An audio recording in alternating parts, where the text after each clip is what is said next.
एक बार फिर से उपेंद्र कुशवाहा का आशीर्वाद दे दीजिए। आप सब लोगों ने नाम हुआ सर? मेरा नाम आलोक कुमार हुआ। कुमार के बाद सी है मेरा। मैंने छतरी से आते हैं।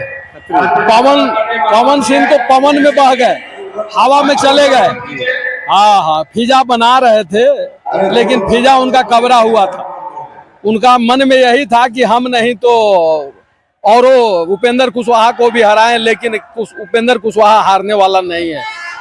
ये पहले भी काम किया है, आगे भी काम करेगा, अनुभवी नेता है और जीतेगा तो केंद्र में मंत्री बनेगा। इसलिए ज्यादा जुट करके वोट इनको दिया जा रहा है। जैसे इनके कम से कम 35 समाज का जैसे जात का भी वोट है, जैसे बैलेंस वोट काफी है और अच्छे व्यक्तित्व है। जैसे मतलब और बनेंगे तो कुछ लोग बोलते हैं कि उपेंद्र कुशवाहा ने 2014 में जब जीते थे तो कुछ विकास नहीं किए। ये बात सच्चाई है, विकास नहीं किए, लेकिन अवर से सबक सीख लिए हैं। जनता इनको समझा दिया है, समझ गए हैं, माफी उफी जहीं तहीं मांगे हैं, क्षमा कर दिया है, समझे कि नहीं। अच्छा, आप लोग जो वोट दे रहे हैं उपेंद्र कुशवाहा को देख के दे रहे हैं या मोदी जी को देख के दे रहे हैं? विकास जब नहीं किए थे तो ये तो क्षमा मांगे, क्षमा भी इनको कर दिया गया। और मोदी जी तो वह देश के यशस्वी प्रधानमंत्री बिल्कुल। किनके नाम पर वोट इनको मिल रहा है? वोट तो मिल रहा है मोदी के ही नाम पर। जब विकास ये नहीं किए थे और जब अपना क्षेत्र में चर्चा है कि भाई विकास आप नहीं किए तो कैसे वोट दे, उसके लिए क्षमा मांगे हैं। हम लोग क्षमा कर दिए हैं वोटर। एक बार फिर से उपेंद्र कुशवाहा का आशीर्वाद दे दीजिए। आप सब लोगों ने काराकाट संसदीय क्षेत्र 35 6 विधानसभा पड़ती है, 3 विधानसभा औरंगाबाद और 3 विधानसभा रोहतास जिले में। तो रोहतास जिले के अंतर्गत नोखा और काराकाट और डेहरी विधानसभा पड़ती है। तो आज उपेंद्र कुशवाहा जी का नॉमिनेशन था, तो नामांकन करा के इन्होंने सभा को संबोधित किया। सुअरा हवाई अड्डा डेहरी के ही अंदर पड़ती है सुअरा हवाई अड्डा। और हम लोगों के समक्ष माननीय मंत्री संतोष सिंह के भाई आलोक सिंह है, तो हम उनसे आप जी सर स्वागत है। धन्यवाद सर, ये जो आज उपेंद्र कुशवाहा जी का जो सभा संबोधन था और नामांकन आज ही था, तो इस पर कुछ बताइए। आज नामांकन में आप 11 बजे आए अगर रहते तो देखते भर्ती सभा इतनी काफी भीड़ थी। और जो भी भीड़ थी वोटर ये कोई प्रोग्राम देखने लिए नहीं आए थे। एक राजनीतिक चाहे पंचायत लेवल पे हो या जिला लेवल पे हो, सब यहाँ त्रिस्तरीय पंचायत से लेकर नेतागण आए थे। और आज का नामांकन में जो भीड़ सुबह 11 से लेकर 3 बजे तक उमड़ा, इससे साबित हो गया कि उपेंद्र कुशवाहा भारी मतों से चुनाव जीते। जी सर, आपका भी दबदबा रहता है वहाँ पर। आप एक फोन करते हैं तो 1-2 हजार गाड़ी आ जाती है, और एक भी आप सभा को जब रखते हैं तो पूरे रात भर लोग आपके लिए जगे रहते हैं। इस पर क्या कहना चाहिए? ये समर्पण का भावना है। रात भर हम लोग, रात और दिन दोनों भाई, हर समाज के लोगों के सेवा में लगे रहते हैं। तो सेवा और समर्पण है, लोगों का प्यार है। आज दावे के साथ भी कह सकते हैं कि काराकाट लोकसभा में कोई भी मेरा समाज 90% उपेंद्र कुशवाहा जी को वोट देके और भारी से भारी मत में जिताएगा। मेरा समाज हमेशा हीरो का काम किया, विलेन का काम नहीं। कभी एनडीए प्रत्याशी और जोगी मोदी का भेजा हुआ प्रत्याशी और उपेंद्र जी को कभी चुनाव नहीं हारने देगा। जी, मोदी जी का जो नारा है अबरी बार 400 पार, तो ये आप कैसे देख रहे हैं? एकदम निश्चित सफल होगा 400 पार। और उसमें एक काराकाट भी रहेगा। और काराकाट का प्रत्याशी ऐसे हैं कि अगर चुनाव जीतेंगे तो केंद्र में मंत्री बनेंगे और काराकाट लोकसभा को एक मंत्री मिलेगा। काराकाट सर बिहार का सबसे बड़ा हॉट सीट बन गया है। हॉट सीट तो माफी चाहेंगे आप लोग से, हॉट सीट तो बनाया गया है इसको। जितने भी यूट्यूबर्स हैं, एक स्वाभाविक है कि सेलिब्रिटी को देखने के लिए ऐसे भी प्रोग्राम कहीं होता है तो लोग उमड़ पड़ते हैं। ये राजनीतिक मंच है, ये राजनीति और सेलिब्रिटी का प्रोग्राम बिल्कुल अलग है। यहाँ भी काराकाट की धरती, रोहतास की धरती, जहाँ राजनीति का दिशा और दशा तय करती है, यहाँ कोई प्रोग्राम देखने जरूर चला जा रहा है, लेकिन 1 तारीख को सिलेंडर छाप ही अपना वोट गिराएगा। जी, तो हम आगे के बढ़ते हुए, ठीक है सर, धन्यवाद। तो हम आगे बढ़ते हुए आइए कुछ यहाँ पर कौन विधानसभा पड़ल है? नोका विधानसभा। तो ये जो भीड़ बा, तो ये जो उपेंद्र कुशवाहा के आज जो नॉमिनेशन रहे, तो कैसन उम्मीद बा नोका विधानसभा से? वही बुझाई कि आज जनता जुट के उपेंद्र कुशवाहा जी के आजे सर्टिफिकेट जीत के दे दिला। क्या नाम पड़ी राउर? तीर्थ नारायण प्रसाद वैश्य। तो उन्हें मैंने सब कुछ केकरा देने जाता। पवन सिंह एक तरफ देखिए, जो काराकाट संसदीय क्षेत्र है त्रिकोण मितीय हो गया है, एक तरफ राजा राम कुशवाहा और दूसरी तरफ पवन सिंह, और तीसरी तरफ उपेंद्र कुशवाहा जो बीजेपी के सहयोगी दल से आरएलएम से चुनाव लड़ रहे हैं। गैस सिलेंडर सिंबल छाप मिला है, गैस सिलेंडर सिंबल उनको मिला है। तो वो ये उम्मीद क्या लगाए यहाँ के जनता से? आज का जन सैलाब यह बता दिया गया कि कोई लड़ाई नहीं है, कोई लड़ाई कहीं नहीं है, नहीं कोई लड़ाई कहीं नहीं है। लड़ाई कोई में नहीं है। लड़ाई तो रहेगा दूसरा और तीसरा, लेकिन उपेंद्र कुशवाहा 2 लाख मत से कम से नहीं जीतेंगे, अधिक से हो जाएगा। आप कहाँ से हैं चाचा? हम हसपुरा ब्लॉक से हैं। हसपुरा में सोनहतपुर। हसपुरा तो गो विधानसभा। उधर क्या चर्चा है? उधर तो बस इन्हीं का चर्चा है, उपेंद्र कुशवाहा का। और आज नॉमिनेशन में जो अपार जो भीड़ जो देखा आज तक 30 बरस से राजनीति का बहुत काफी भीड़ मैंने देखा, बहुत ज्यादा भीड़ देखा नॉमिनेशन में। इसे साफ। क्या नाम हुआ सर? मेरा नाम आलोक कुमार हुआ। कुमार के बाद सी है मेरा। जैसे छतरी से आते हैं। पवन सिंह तो पवन में बह गए, हवा में चले गए। हाँ, फिजा बना रहे थे, लेकिन फिजा उनका कबरा हुआ था। उनका मन में यही था कि हम नहीं तो और उपेंद्र कुशवाहा को भी हराएं, लेकिन उपेंद्र कुशवाहा हारने वाला नहीं है। ये पहले भी काम किया है, आगे भी काम करेगा, अनुभवी नेता है और जीतेगा तो केंद्र में मंत्री बनेगा।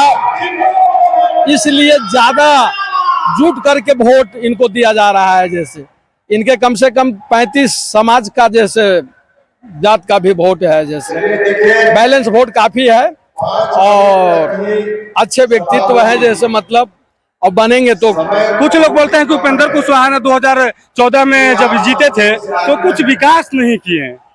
ये बात सच्चाई है, विकास नहीं किए, लेकिन अवर से सबक सीख लिए हैं। जनता इनको समझा दिया है, समझ गए हैं, माफी उफी जहीं तहीं मांगे हैं, क्षमा कर दिया है, समझे कि नहीं। अच्छा, आप लोग जो वोट दे रहे हैं उपेंद्र कुशवाहा को देख के दे रहे हैं या मोदी जी को देख के दे रहे हैं? विकास जब नहीं किए थे तो ये तो क्षमा मांगे, क्षमा भी इनको कर दिया गया। और मोदी जी तो वह देश के यशस्वी प्रधानमंत्री बिल्कुल। किनके नाम पर वोट इनको मिल रहा है? वोट तो मिल रहा है मोदी के ही नाम पर। जब विकास ये नहीं किए थे और जब अपना क्षेत्र में चर्चा है कि भाई विकास आप नहीं किए तो कैसे वोट दे, उसके लिए क्षमा मांगे हैं। हम लोग क्षमा कर दिए हैं वोटर जी। तो जी नमस्कार, 70 किलोमीटर में आपका स्वागत है। हम अभी काराकाट संसदीय क्षेत्र के अंतर्गत सासाराम सुवरा हवाई अड्डा, तो काराकाट संसदीय क्षेत्र में 6 विधानसभा पड़ती है। 3 विधानसभा औरंगाबाद और 3 विधानसभा रोहतास जिले में, नोखा, काराकाट और डेहरी विधानसभा रोहतास और गो और नबीनगर और ओबरा विधानसभा औरंगाबाद में।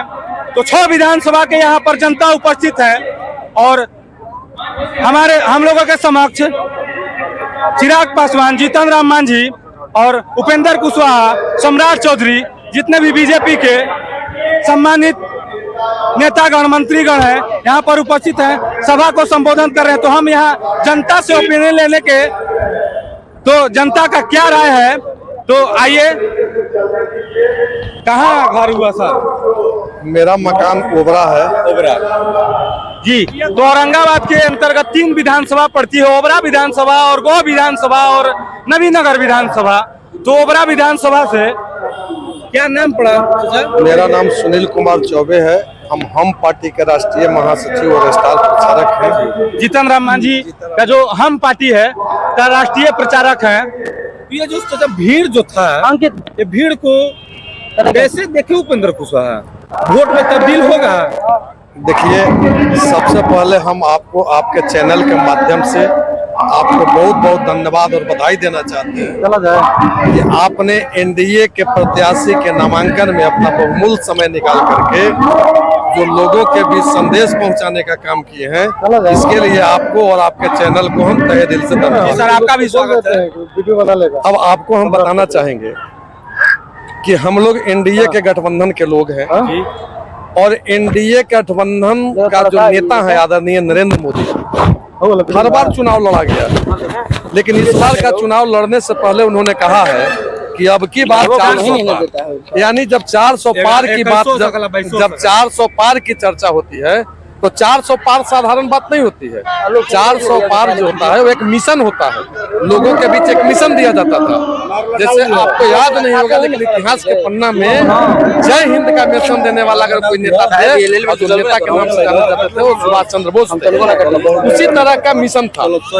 अब संजोग देखिए, आज का दिन जो नामांकन हुआ है, उस नामांकन में भी 4 का संजोग। आज 10 तारीख हुआ है, 10 मई का सबसे पहले अगर इतिहास के पन्ना में हम देखेंगे तो 10 मई 1857 के सिपाही विद्रोह का सबसे पहला शुरुआत अगर हुआ था तो आज 10 मई को हुआ। दूसरे तरफ जाएंगे तो आज अक्षय तृतीया है, और तीसरे तरफ देखेंगे तो परशुराम, भगवान परशुराम जी की जयंती है, और चौथा जब संजोग जुटेगा तो आज ही के दिन पृथ्वी पर गंगा भी उतरी। आज 4 का संजोग गजब है। काराकाट लोकसभा का जब निर्माण हुआ उससे आज का जो चुनाव हो रहा है यह चौथी बार है। तो हम बातें चले 2009 में काराकाट परिसीमन को विक्रमगंज से काट के जोड़ते हुए प्रथम बार एनडीए के प्रत्याशी महाबली सिंह और द्वितीय बार उपेंद्र कुशवाहा, फिर तृतीय बार महाबली सिंह और फिर चौथी बार उपेंद्र कुशवाहा यहाँ पर नॉमिनेशन करवाए हुए हैं एनडीए के प्रत्याशी के तौर पे। एनडीए के प्रत्याशी के तौर पे। तो जब 4 का संजोग जुट रहा है तो आप जो ये भीड़ देख रहे हैं, यह भीड़ यह संदेश देता है कि हम भारत के प्रधानमंत्री आदरणीय नरेंद्र मोदी जी के मिशन को अगर 400 पार का नारा दिए हैं तो नॉमिनेशन में भी 4 का संजोग, काराकाट लोकसभा का भी 4 का संजोग, तो काराकाट के जनता भी अब की मन बना लिया है कि 4 के संजोग में अब की बार 4 लाख पार से उपेंद्र कुशवाहा जी को काराकाट से जिताएंगे। और तीसरी बात सबसे महत्वपूर्ण भूमिका जो बहुत लोग अभी कह रहे हैं, देखिए हमारा गठबंधन बहुत साफ सुथरा है। हमारा गठबंधन के लोगों का सिंबल देख लीजिए। अगर आप रास्ता भटक रहे हैं तो नीतीश जी का तीर आपको रास्ता बताने के लिए तैयार है। जगह तक पहुंचाने के लिए चिराग पासवान जी का हेलीकॉप्टर तैयार है। वहां पहुंच के आपको स्वागत करने के लिए, चाय व्यवस्था करने के लिए उपेंद्र जी का गैस चूल्हा उपस्थित है। और हमारी पार्टी आदरणीय जीतन राम मांझी जी की पार्टी उस गैस चूल्हा पर कड़ाही लेकर तैयार है जिसमें चाय उबलेगा। और जब आपको हम चाय पिला देंगे तो सब मिल करके आपको हाथ में कमल का फूल दे देंगे और तब कहेंगे कि अब की बार 400 पार। अब काराकाट ही नहीं, पूरा बिहार 40 सीट पार, और काराकाट औरंगाबाद गया 4 लाख पार। यह हमारी मिशन है, इसलिए कहीं भी नहीं। और जो भीड़ कल देख रहे हैं, आज आप देख रहे हैं, यह जनता है। और जनता यहाँ काराकाट में मजबूत स्थिति में, क्योंकि आप राजनीति का अगर जो कह रहे हैं कि कोई दूसरा कोई आया है, तो हम आपको बता दें कि जिस तरह से सनातन धर्म में संगम का महत्व होता है, उसी तरह से काराकाट लोकसभा जो बना यह संगम रूपी लोकसभा है। संगम इस मामले में है कि कहीं नदियों का जोड़ करके संगम होता है, यहाँ महापुरुषों को जोड़ने पर यह संगम होता है। महापुरुष को इसलिए जोड़ते हैं कि अगर हम सोन के उस पार जाते हैं तो हमें शहीद जगतपति की परछाई नजर आती है, सोन के इस पार आते हैं तब बाबू वीर कुंवर सिंह की जोश आती है, और जहां नॉमिनेशन करने जाते हैं वहां शेर शाह जी का याद आता है। तो ऐसे 3 लोगों को महापुरुषों के मिलकर के जो संगम मिला है, इस संगम में डुबकी लगाने के लिए तो बहुत लोग आते जाते हैं, लेकिन सच्चाई यही है कि यहाँ की जनता हमेशा एनडीए को चुना है और एनडीए को मजबूत तौर पर चुनेगा। और चौथी बार भी प्रधानमंत्री को, नरेंद्र मोदी जी को प्रधानमंत्री बनाने में अपना महत्वपूर्ण भूमिका निभाएगा। ओबरा से है। ओबरा से, तो ओबरे विधानसभा से हैं। तो चाचा अबरी बार जो 400 पार का ये जो नारा है, आपको क्या लग रहा है? बिल्कुल हो जाएगा। हो जाएगा। तो सर उपेंद्र कुशवाहा से कहीं ना कहीं लोगों के अंदर नाराजगी है काराकाट संसदीय क्षेत्र के अंतर्गत, तो अबरी बार कैसे होगा? कुछ लोग तो बोल रहे हैं मोदी जी हमारे सर्वमान्य नेता है जी और इनका छाप है उज्ज्वला योजना, गैस सिलेंडर छाप। जी और मोदी जी का जो घर घर राशन, उजाला योजना, वृद्धा पेंशन, किसान सम्मान योजना, गारंटी योजना, स्वास्थ्य आयुष्मान कार्ड, आयुष्मान कार्ड, ये सारे जो विषय हैं हमको जनता तक पहुंचना नहीं है, पहुंचा हुआ है। और इस आधार पर हम लोगों ने आशा रखा है और पूरी उम्मीद है कि 400 पार हम लोग करेंगे। जहाँ तक भीड़ की बात है तो इतनी चिलचिलाती धूप में, और हम ओबरा से आए हैं और अभी 5 से ऊपर हो रहा है, अभी तक सभा में बैठे हुए हैं, तो ये बता रहा है कि ऑडियंस कितना सपोर्ट कर रहा है इस सभा को। तो निश्चित बात है कि जब ऑडियंस इतना इस सभा को सपोर्ट कर रहा है तो चुनाव में भी इतना ही सपोर्ट है, और निश्चित रूप से 40 सीट जो है एनडीए का जीत होगा, ऐसा हम लोगों को पूरा विश्वास है। जी तो आगे बढ़ते हुए कहाँ से आप चाचा? ओबरा विधानसभा अभी क्षेत्र ओबरे से है, तो आप भी दो शब्द बोलिए। में ही बोलना चाहते हैं कि एनडीए के बहुमत 400 पार अबरी लोकसभा में हम लोग पहुंचेंगे, और जो राष्ट्र हित का बहुत सी समस्याएं जो है अबरी और रहने वाला नहीं है, हर पल निदान होगा। चाहे इसके लिए महागठबंधन जितना भी जोर लगा ले, उन लोग को सत्ता में नहीं आना है। देश 1947 से तत्काल अभी तक जो सोचिएगा, भारत को नुकसान दिया कांग्रेस, कभी देश हित की चिंता नहीं किया, अपने परिवार को चिंता किया, अपने परिवार को ही बढ़ाया। आवाज भी अपने परिवार के ही लिए चिंतन कर रहे हैं। और लोग को वो अवसर मौका कब मिलेगा? जैसे लालू जी का वही चिंतन है, मुलायम सिंह का वही चिंतन है, अखिलेश को वही चिंतन है कि चिंतन में और कार्यकर्ता इतना बड़ा देश है, तो और महापुरुषों लोग भी जो है ना, उनकी भी तो विचारधारा है ना कि हमारे देश में इतनी सी राम जटिली समस्या थी, 500 वर्षों के बाद निदान हुआ, अभी काशी मथुरा बाकी, अभी तो अयोध्या झांकी है, ये बहुत सी समस्या की निदान होगी। ये चंद शब्दों के साथ हम आपका करते हैं, और एकदम निश्चित आप स्वस्थ रहिए कि जो कुछ बुराइयां हैं, हम में भी बुराइयां हैं, वो निदान हो गया। और हम लोग सारी भेदभाव भूल के एक लक्ष्य है कि हम लोग मुहर लगा। धन्यवाद धन्यवाद धन्यवाद।